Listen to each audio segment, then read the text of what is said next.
Hey guys, welcome to another episode of Rebuild It.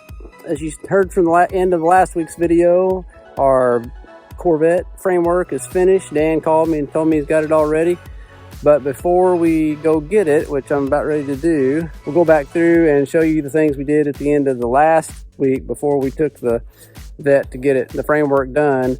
We'll show you some more stuff on the console, stuff we did on the interior, and then we'll go get the vet.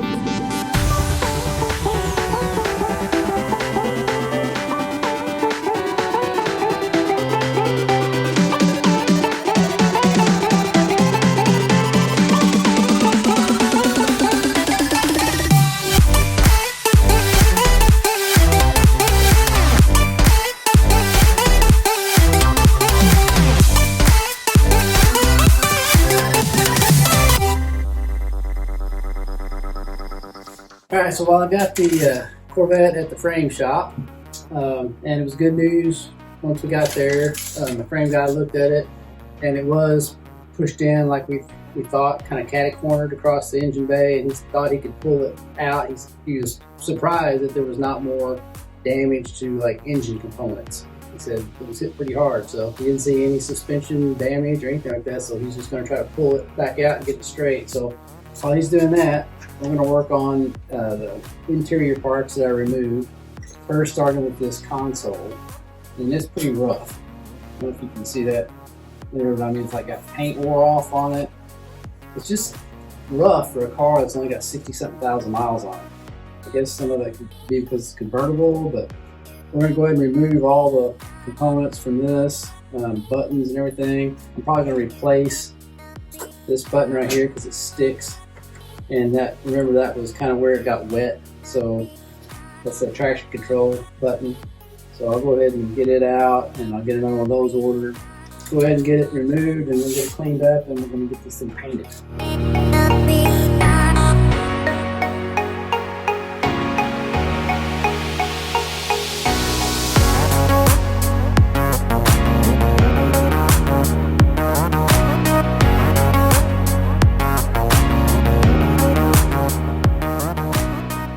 Alright, so I've got all these pieces off of here, so now that they're all loose I can clean them up really well. And then also it has this black trim here. I'm going to go ahead and remove that, even though it's kind of melted on there with these little rivet things. But everywhere that it's on there, it's also got screws that go through there to hold it to it. So I'm not worried about it looking bad or anything when I'm done. I'm just going to try to get those to release a little bit so I can get that off, so that's not messing with me when I'm trying to paint it. Then I'll take this up. Wife's out of town, so I can use the kitchen sink and scrub that really good while she's not here. Excellent.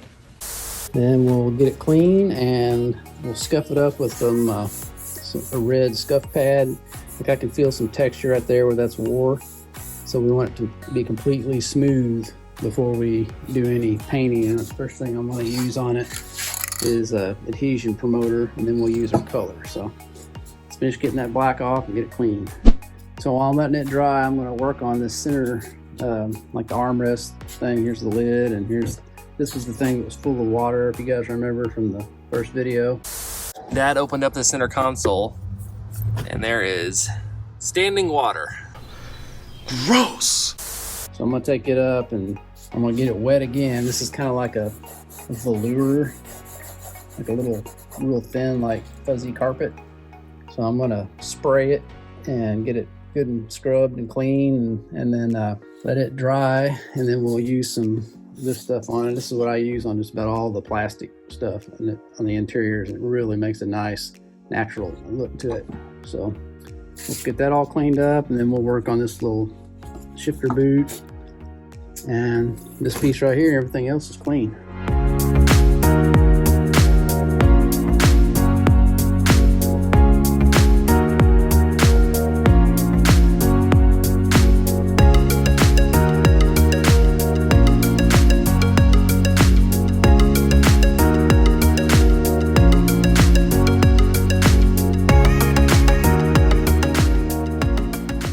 Okay, here is our little console armrest thing. See how clean this carpet came back out, this velour. on the cover. So that is ready to kind of be stored away until we get the car back. These are all the little pieces that I took out and I cleaned them really well. The only one I still have to do is this piece and the boot. All right, so here is my piece that I'm going to paint. Everything is scuffed to where it should have good adhesion, but I'm going to use this adhesion promoter anyway before I use this vinyl fabric. I've used this in hard plastic before. It works really well. It's not thick enough to cover up like any kind of texture on the plastic, which doesn't have much, but and I'm just hoping that this is a close match.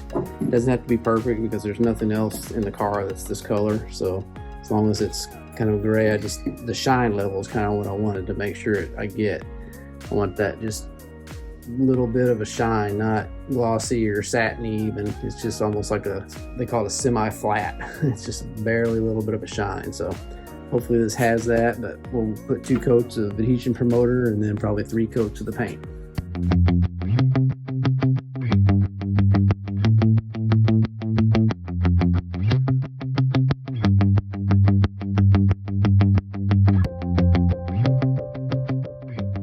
Alright, so this piece is painted and it does have the shine level I want, but I do not like that color. It looks more like primer to me than it does paint, so I'm going to redo that and try to find something a little bit more metallic so it has a little bit more of a sparkle in it. So I'll try to find some different paint and do this again. And now I went and got a new kind of paint. We're gonna see how this works. This is Rust-Oleum metallic paint and primer, and it says it's for wood, metal, plastic, and masonry. It's satin nickel. Well, hopefully 3rd time is the charm on this thing. I spent so much time on the Scoopy thing trying to get the right color. Now I've got it sanded down and ready for another one. I'm going to try this Fusion, this Krylon Fusion, and it's metallic aluminum. So hopefully it's got a little more, not glitter, but a little more metallic looking look without the glittery stuff. So I'll try that and see how it looks. All right, so 3rd time was the charm. I'm happy with that color. I really like that. So if anybody likes that, it's working on this same thing. Metallic aluminum Fusion all in one. It's made for plastics and other stuff. So that's a really good, nice looking color with about the right amount of bling to it. So okay, so now that this thing is all nice and dry and the correct color, finally, everything that I'm putting on here is just the stuff we took off, with the exception of this traction control switch. So this is a new GM switch, just because the other one was so sticky and gross. I don't know if water got in it or if it had soda spilled on it or whatever, but it was like it wouldn't click on and off smoothly. It was real sticky, so I'm going to replace that while I got it out.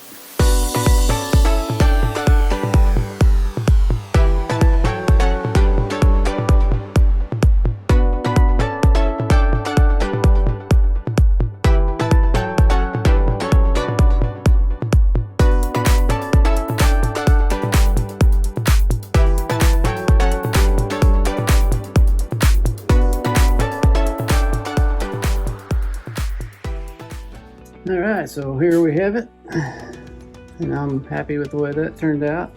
Next thing is to tear all the interior out, and that'll be the last thing we put back. Well, here I am at the frame shop picking up the Corvette. Here she is. Dan's got it, the fender on, the hood on, everything, because he has to make sure all the gaps line up good before he can give it back to me, which means he had to do the hard part, the gluing on that piece that I was talking about earlier. Remember that $800 wheel well, or they call it the wheelhouse piece? So he had to do all the measuring and getting all that right. Check out these gaps.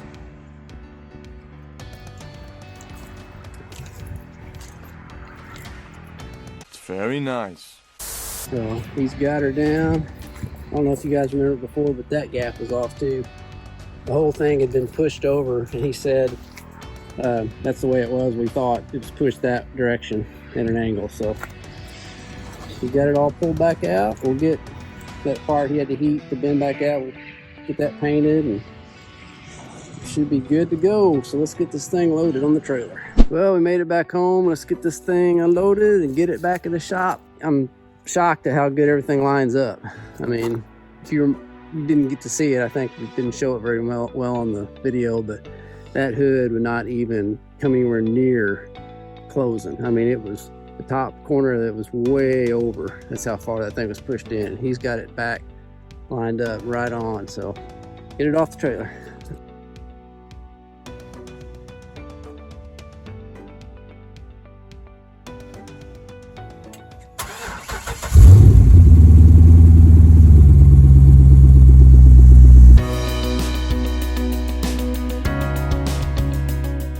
Alright, so I've got the Vette back in the shop, nice and dry and warm in here to work on it. The next step on this thing is tearing out all that dash, getting everything out of there, the rest of it that's damaged in the crash, which is just pretty much the blown airbag. Seems like I remember when we did the ZR1 that I still had the windshield in when we took the dash out. I'm pretty sure we did.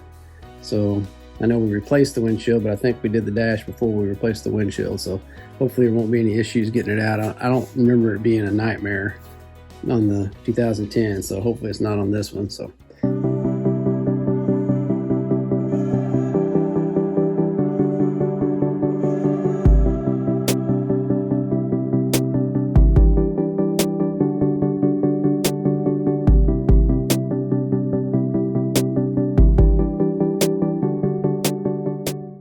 alright, a little update.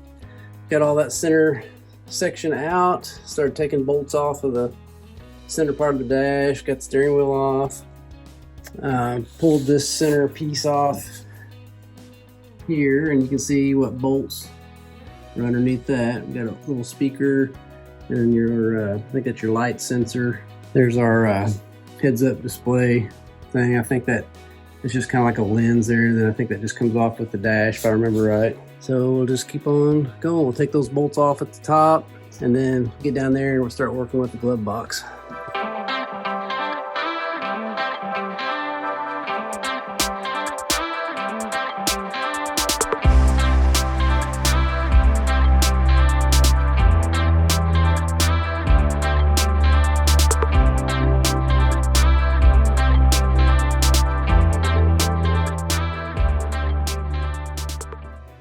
Okay, so we've got this glove box and all the area out down here.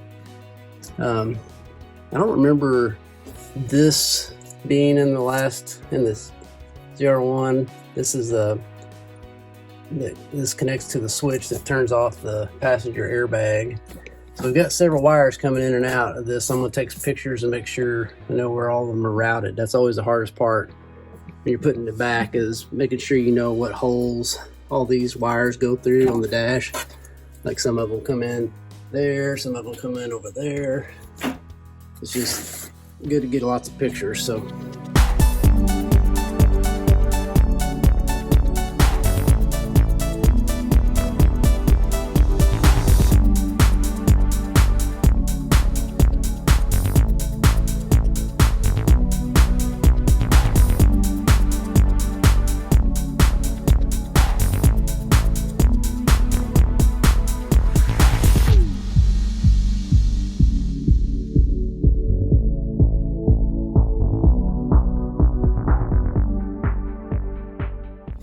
alright, so got all that stuff down there off, and a little surround that goes around the gauge cluster. I'm not sure if there's like a time period to where clips start getting brittle and hard to get off.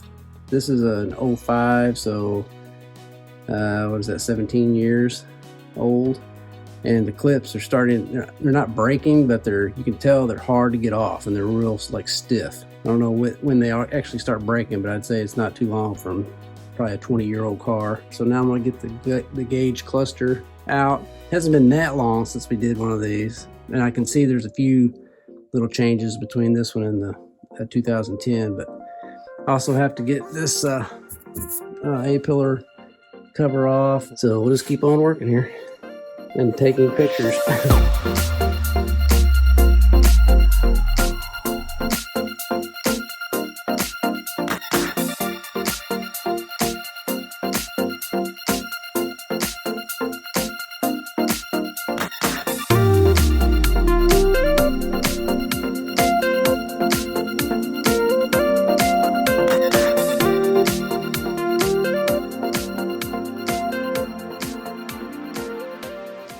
Okay, I've been working trying to find what bolts were holding me in. This one was still really solid over here, and I had an idea it had something to do with the airbag.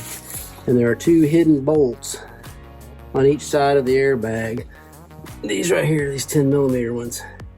You have to go way up on the side here, and it's back up behind here on each side.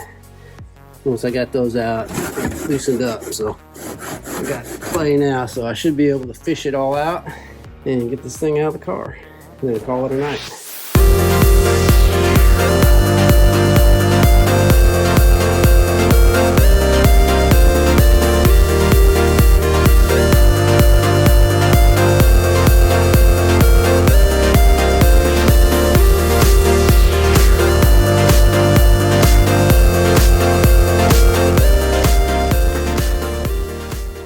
So this dash is out. Nothing broke.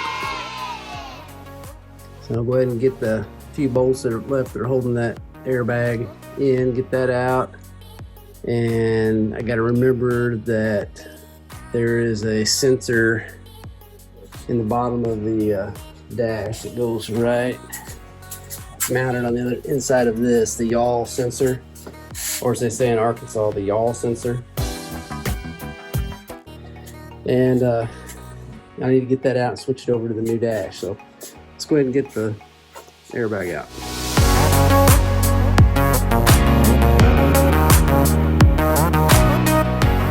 All right, so we have that out. And this is always one of my favorite parts of any build. This is the very bottom of the teardown. So everything else, there's nothing left on the car that's damaged. So everything else is going back together. So I always love that part. Putting it back together is the best part. Well, that's all the time we've got for today, guys. I hope you enjoyed this episode of Rebuild It, and we'd really like to get this interior completely finished by Christmas. So I think that's possible. We only have a week left. It should just take a couple, 2 or 3 more nights working on it, and it'll have it ready to cruise around on the inside anyway. So if you did enjoy this episode, please give us a thumbs up below, and we'll catch you next week. And always remember, don't retire it if you can rebuild it. Thanks so much, guys, for tuning in and watching this week's episode of Rebuild It. Make sure you subscribe so you don't miss out on any awesome content. Have a good one.